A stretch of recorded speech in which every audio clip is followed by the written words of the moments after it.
జై జవాన్ జై కిసాన్, దేశానికే వెన్నెముక రైతన్న, ఇలాంటి విషయాలన్నీ చెప్పుకోవడానికేనా? మరి ఆచరించడానికి ఇలాంటి నినాదాలు పనికిరావా? ఎందుకు నేను ఈ మాట అంటున్నానంటే, దేశంలో ఎన్నో ఫార్మా కంపెనీలు వస్తున్నాయి, మంచి మంచి సాఫ్ట్వేర్ కంపెనీలు వస్తున్నాయి, లేకపోతే ఇంకా ఏదో పెద్ద పెద్ద కంపెనీస్ వస్తున్నాయి. ఎన్ని కంపెనీస్ వచ్చినా, ఎన్ని ఉద్యోగాలు ఉన్నా కూడా మనం తినాల్సింది మాత్రం అన్నమే, పండించాల్సింది రైతే. మరి ఆ రైతే లేకపోతే, ఆ రైతే పండించకపోతే ఏం తింటాం? ఎన్ని కంపెనీలు వచ్చినా ఏం చేసినా కూడా మనిషి ఆఖరికి తినాల్సింది అన్నమే. ఆ అన్నం తినాలంటే పండించాల్సింది రైతే. అలాంటి రైతు బాగలేనప్పుడు మనం ఎన్ని మాట్లాడుకున్నా కూడా ఏం లాభం? తెలంగాణలో అన్నదాతలందరూ రుణమాఫీ కోసము, రైతు భరోసా కోసం ఎదురు చూస్తున్నారు. కానీ రాష్ట్రంలో ఉన్నటువంటి నాయకులు విదేశాలకు వెళ్ళి కంపెనీలను తీసుకొస్తున్నారు, వేల కొద్దీ ఎంప్లాయ్మెంట్స్ క్రియేట్ చేస్తున్నారు. బాగానే ఉంది.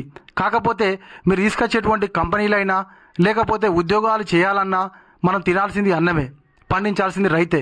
కాబట్టి మీరు ఇవన్నీ చేస్తున్నప్పటికీ ఇది బాగానే ఉన్నా కూడా అన్నదాతల వైపు కూడా ఒక్కసారి ఆలోచించాలి. తెలంగాణలో అన్నదాతలు ఏం కోరుకుంటున్నారు? ఒక రైతు భరోసా, రైతు రుణమాఫీ, పంటకు గిట్టుబాటు ధర.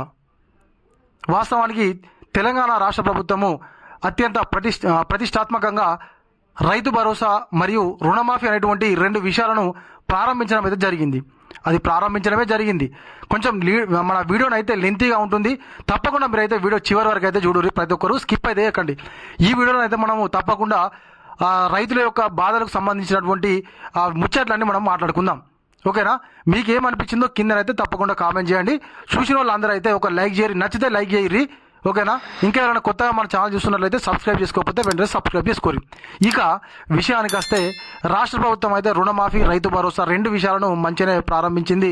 మొదట రైతు రుణమాఫీ అనేటువంటి ప్రారంభించి 1,00,000 వరకు 50,000, 1,00,000, 1,50,000, 2,00,000 వరకు చేస్తామని చెప్పింది. కొంతమంది చేసిందని చెప్పుకోవాలి, చేయందని చెప్పుకోవాలి. వాస్తవానికి కొంతమంది చేసింది. ఒక 70% పూర్తయిపోయింది. ఆ 70% కూడా పూర్తయిందని చెప్పేసి మనకు ఏదైతే ప్రభుత్వంలో ఉన్నటువంటి ఎమ్మెల్యేలు మరియు చాలామంది అధికారులు కూడా చెప్పడం జరిగింది. మనకు 70% దాకా ఈ యొక్క రైతు రుణమాఫీ అనేటువంటిది జరిగిపోయిందని చెప్పేసి.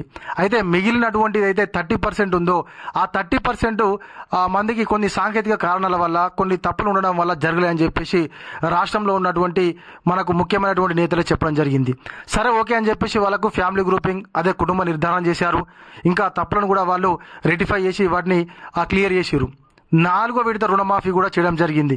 అయితే 4వ విడత రుణమాఫీ చేసిరు కానీ లిస్టులో పేరు వచ్చినా కూడా ఇప్పటి వరకు డబ్బులు మాత్రం అకౌంట్లో జమ కాలేదు. ఆ డబ్బుల కోసం ఇప్పటికీ కూడా అన్నదాతలు అయితే బ్యాంకుల చుట్టూ తిరుగుతున్నారు, అకౌంట్లో డబ్బులు జమ అయ్యాయో ఏమో అని చెప్పేసి.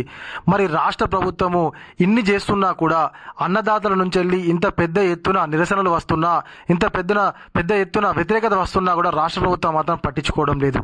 అదేవిధంగా రైతు భరోసా కూడా ఇప్పటి వరకు 3 ఎకరాల వరకే పూర్తయిపోయింది. ఇంకా మిగతా వారికి ఎప్పుడు అకౌంట్లో జమ చేస్తుంది అనేటువంటి క్వశ్చన్కి అయితే ఆన్సర్ లేదు. వ్యవసాయ శాఖ మంత్రి గారు చెప్పడం లేదు, ముఖ్యమంత్రి గారు చెప్పడం లేదు, ఎవరు కూడా దీని మీద అయితే స్పందించడం లేదు. తెలంగాణలో ఏకంగా 2,00,000 రుణమాఫీ ప్రక్రియ పూర్తయిపోయిందని చెప్పేసి మనకు ముఖ్యమంత్రి గారే ప్రకటించడం జరిగింది. అయితే ఇందులో ఇంకా 2,00,000 పైన ఉన్నటువంటి అమౌంట్ కట్టండి, మేము రుణమాఫీ చేస్తామని చెప్పేసి అనుతూనే చాలా మంది అన్నదాతల పాపము 2,00,000 పైన ఉన్నటువంటి అమౌంట్ను కట్టి 2,00,000 వరకు రుణమాఫీ కోసం ఎదురు చూస్తున్నారు. మరి వాళ్ళ పరిస్థితి ఏంటి సారు? మనం కాపాడుకోవాల్సినటువంటి బాధ్యత, రైతులను కాపాడుకోవాల్సినటువంటి బాధ్యత తప్పకుండా ప్రభుత్వాల మీదనే ఉంటుంది. రైతును కాపాడుకున్నప్పుడే కదా వాళ్ళు పంట పండించి మనకింత తిండి గింజలు పెట్టేది. కాబట్టి రాష్ట్ర ప్రభుత్వం తప్పకుండా ఇకనైనా రైతులకు సంబంధించినటువంటి విషయాలలో త్వరగా నిర్ణయం తీసుకుంటే బాగుంటుంది అని చెప్పేసి తెలంగాణ అన్నదాతలు అయితే కోరుకుంటున్నారు. అదేవిధంగా ఆల్రెడీ మనకు పంటలు అయితే కోతకు వచ్చేసినాయి, అయినా కూడా రైతు భరోసా రాలేదు. వెంటనే రైతు భరోసా కూడా అకౌంట్లో జమ చేయాలని అన్నదాతలు అయితే ప్రభుత్వాన్ని ప్రశ్నిస్తున్నారు. మరి దీనికి రాష్ట్ర ప్రభుత్వం వెంటనే స్పందించి ఒక డేట్లను, ఒక టైమును చెప్తే బాగుంటుందని చెప్పేసి తెలంగాణ రైతాంగం అయితే రాష్ట్ర ప్రభుత్వాన్ని అడుగుతున్నారు. ఇది ఇగలటి మన వీడియో. ఈ వీడియో కనుక మీకు నచ్చినట్లయితే ఖచ్చితంగా ఒక లైక్ చేయండి. మీరు చేసేది ఏం లేదు, ఒక లైక్ చేస్తే ఈ వీడియో చాలా మందికి వెళ్తుంది. తప్పకుండా రాష్ట్ర ప్రభుత్వం కూడా తెలుసుకునేటువంటి అవకాశం ఉంటుంది. ఓకేనా? ఇంకా ఎవరైనా కొత్తగా మన వీడియో చూస్తున్నట్లయితే సబ్స్క్రైబ్ చేసుకోకపోతే వెంటనే సబ్స్క్రైబ్ చేసుకొని పక్కన ఉన్నటువంటి గంట సింబల్ నొక్కండి. Thank you.